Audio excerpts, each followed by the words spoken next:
Bismillahirrahmanirrahim. Assalamualaikum warahmatullahi wabarakatuh.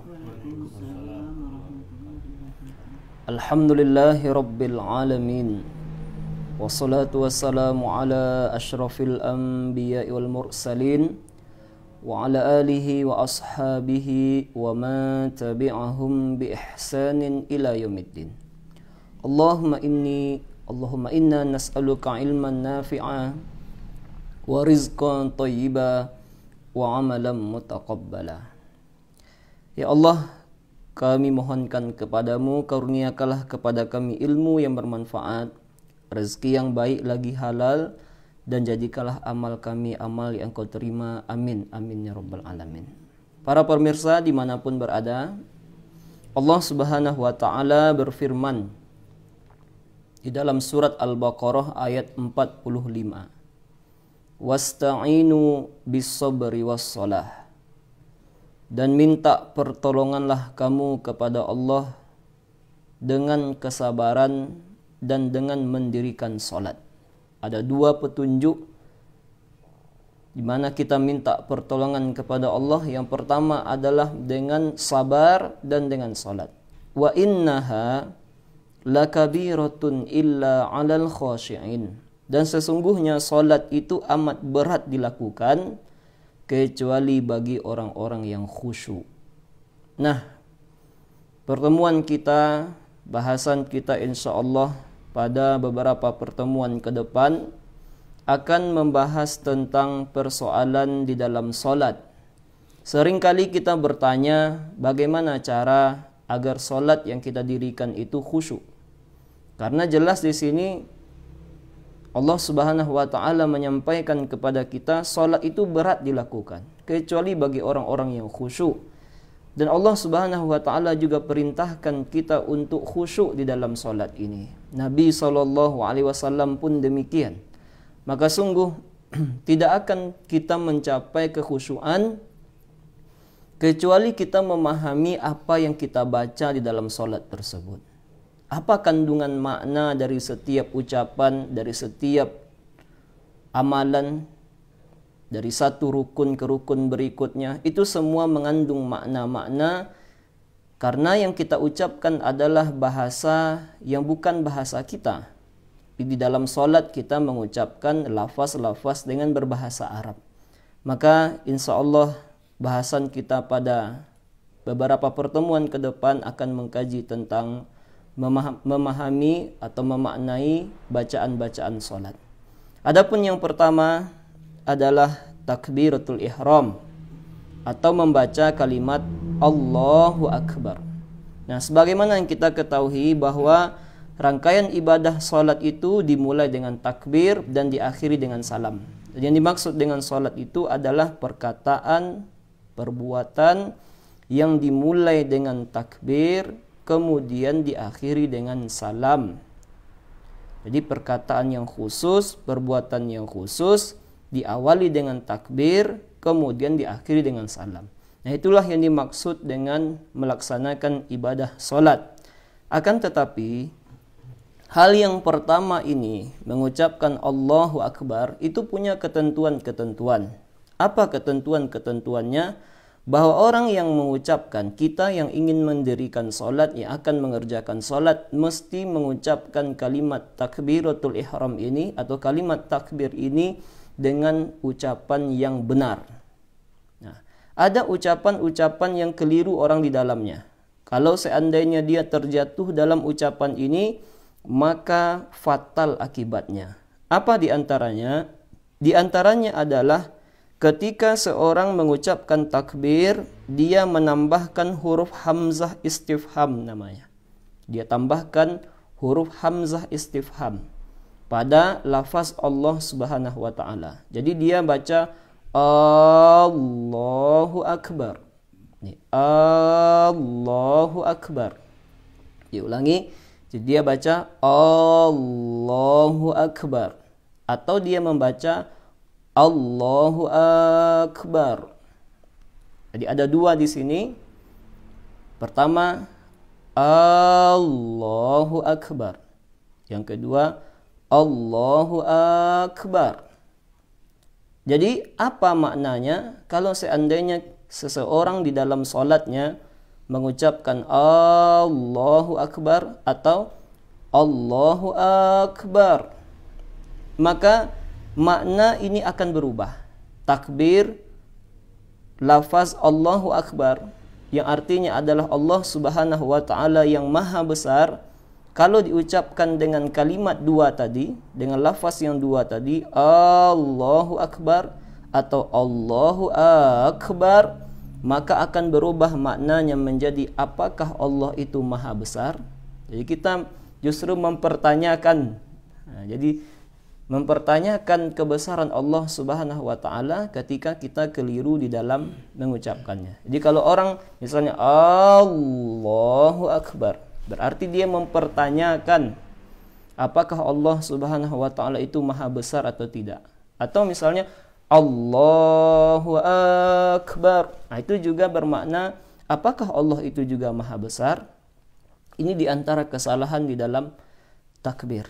Begitu juga di antara kesalahan di dalam takbir adalah ketika dia memanjangkan huruf ba. Jadi dia baca Allahu Akbar, Allahu Akbar. Maka apa maknanya? Dari makna Allah maha besar menjadi Allah maha gendang. Jadi gendang. Akbar artinya adalah gendang. Jadi gendang, sesuatu yang dipukul-pukul. Akbar itu artinya adalah gendang. Nah, ini harus diperhatikan. Begitu juga kesalahan seseorang ketika membaca takbir adalah dia ketika membaca lafaz Allah Subhanahu wa taala dia tidak tafkhimkan. Apa itu tafkhim? Ditebalkan. Berarti yang salahnya adalah dia baca dengan tarkik. Apa itu tarkik? Dia tipiskan bacaan lamnya. Jadi dia baca Allahu Akbar. Allahu Akbar. Ini keliru juga. Mengapa? Karena dia menyebutkan nama Allah sebagaimana orang-orang Nasrani menyebut nama Allah. Mereka mengatakan Allah itu Allah, Tuhan Allah kata mereka. Nah, ini juga salah di dalam mengucapkan takbir. Oleh karenanya para pemirsa, ketika kita mengerjakan sholat, semua bacaan itu ada aturannya. Bayangkan di dalam mengucapkan lafaz Allah Subhanahu wa taala itu ada kesalahan-kesalahan yang jangan sampai kita terjatuh di dalamnya. Kita sebutkan tadi ada 4 kesalahan. Yang pertama, dia tambahkan huruf hamzah pada lafaz Allah. Jadi dia baca Allah. Kemudian yang kedua adalah dia tambahkan hamzah pada akbar. Jadi Allahnya betul tapi akbar. Kedua makna ini menjadi mempertanyakan kebesaran Allah Subhanahu wa taala. Allah yang seharusnya kita katakan Allah maha besar, justru dipertanyakan apakah Allah itu maha besar? Nah, ini penting diperhatikan. Kemudian juga di antara kesalahan adalah memanjangkan huruf ba. Akbar jadi akbar. Akbar jadi akbar. Akbar artinya maha besar, tapi akbar artinya adalah gendang. Artinya adalah gendang. Jadi Allah gendang kata kita. Ini adalah artinya keterlaluan kita kepada Allah Subhanahu wa taala. Kemudian juga mentarkikkan lafaz Allah. Allah bukan Allah. Allah bukan Allah, tapi Allah. Yang kelima adalah huruf pertama dalam lafaz Allah itu adalah bacaannya A, bukan O. Jadi bukan Allah, bukan Allah.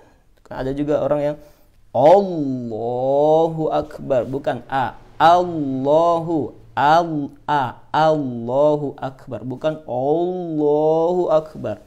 Jadi ada lebih kurang 5 kesalahan yang harus diperhatikan bagi seorang yang ingin mengucapkan takbir di dalam salat, utamanya adalah takbiratul ihram. Nah, adapun makna dari Allahu Akbar adalah kita mengakui bahwa Allah Subhanahu wa taala adalah yang terbesar dari segala-galanya. Tidak ada satu pun zat yang lebih besar dari Allah Ta'ala. Kita mengakui di dalam hati bahwa Allah Subhanahu wa taala adalah yang terbesar dari zatnya, nama-namanya, sifat-sifatnya Inilah yang disampaikan oleh Allah di dalam surat Az-Zumar ayat 67. Allah sampaikan, wa ma qadarullah haqqa qadri wal ardu jami'an qabdatuhu yaumal qiyamah was samawati matwiyatum biyaminih. Dan tidaklah mereka orang-orang musyrik mengagungkan Allah dengan sebenar-benarnya pengagungan, padahal bumi seluruhnya dalam genggaman Allah pada hari akhirat, dan langit-langit dilipat dengan tangan kanannya. Dibayangkan betapa semua makhluk ini kecil di hadapan Allah Subhanahu wa taala. Begitu juga di dalam ayat yang lain surah Al-Jasiyah ayat 37, walahul kibriya'u fis samawati wal ard wa huwal azizul hakim. Dan dialah yang memiliki kebesaran. Allah lah yang memiliki kebesaran di langit dan di bumi, dan dialah yang maha perkasa lagi maha bijaksana. Maka dari sini kita harus pahami makna ketika kita mengucapkan takbir dalam takbiratul ihram. Makna ketika Allahu Akbar itu bukan maksudnya adalah bukan maksudnya Allah sangat besar, bukan maksud Allah sangat besar, tidak, tapi Allah yang terbesar. Nah, jadi Allah itu sangat besar, tidak, tapi Allah itu yang paling besar, yang terbesar, yang maha besar. Tidak ada lagi yang lebih besar dibandingkan Allah Subhanahu wa taala. Itulah makna di balik kalimat takbir Allahu Akbar. Jadi ketika kita salat, ketika kita mengerjakan salat, mengucapkan takbir, hadirkanlah makna ini di dalam hati kita, bahwa tidak ada lagi yang lebih besar dibandingkan Allah Subhanahu wa taala. Jadi bayangkan ini bacaan Allahu Akbar ini merupakan bacaan yang pertama ketika azan berkumandang. Jadi ini pun menjadi pelajaran bagi kita ketika kita tahu makna Allah Subhanahu wa taala adalah yang maha besar, yang terbesar, tidak ada lagi yang besar di sisi Allah, maka tidak layak seorang muslim membesar-besarkan yang lain selain Allah Subhanahu wa taala. Jadi bayangkan saja seorang kita ini adalah karyawan, lalu ada bos yang memanggil, tiba-tiba kita karyawan katakan, nah tidak ada seruan bos itu, nantilah, cobalah kita lakukan itu, niscaya kita akan mungkin kena pecat oleh bos tersebut. Tapi ini adalah Allah Subhanahu wa taala, zat yang maha baik. Allah Subhanahu wa taala adalah zat yang paling besar. Tidak boleh seorang muslim menghadirkan di dalam salatnya sesuatu yang lebih besar dibandingkan Allah Subhanahu wa taala. Di dalam sebuah hadis yang disampaikan oleh Imam Ibnu Al-Mubarak dari sahabat Ammar bin Yasir, beliau menyampaikan kepada kita, la yuktabu lirrajuli min salatihi ma saha anhu. Tidak ada catatan pahala dalam salat seseorang ketika ia lalai. Jadi berarti ketika kita mengerjakan salat, terpikir oleh kita sesuatu dari dunia, maka sebetulnya ada stop pahala di sana. Di setiap pikiran kita melayang-layang memikirkan, apalah yang di sekolah tadi ya, apalah tadi ya yang di sini, yang di sana, dari kehidupan dunia, maka pahala kita itu akan stop. Sebagaimana yang disampaikan oleh Ammar bin Yasir. Jadi stop, kalau kita balikkan lagi, maka akan berjalan dia lagi. Seperti itulah kira-kira kita di dalam mengerjakan salat. Seperti kita melewati pembatang persawahan, jalan yang sawah itu, kalau kita lewati jalan yang kecil itu, anggaplah kita dalam kekhusyuan. Tapi nanti ada muncul terpikir oleh kita hal dunia, berarti kita sudah keluar dari pembatangan itu, berarti kita sudah jalurnya jalur sawah lagi, jalur masuk ke sawah. Balik lagi berarti lanjut lagi pahalanya. Selama kita berada di luar pembatangan itu, maka pahala tidak akan dicatat oleh Allah Subhanahu wa taala. Maka inilah yang juga disampaikan oleh Nabi sallallahu alaihi wasallam, sesungguhnya kamu mengerjakan salat, ada di antaramu yang mendapatkan pahala hanya 1/10 dari salatnya, 1/9 dari salatnya, 1/8 dari salatnya, 1/7 dari salatnya, 1/6 dari salatnya, 1/5 dari salatnya, 1/4 dari salatnya, 1/3 dari salatnya, ada juga yang setengah dari salatnya. Inilah para pemirsa dimanapun berada, memaknai bacaan salat yang pertama ketika kita mengucapkan takbiratul ihram, Allahu Akbar.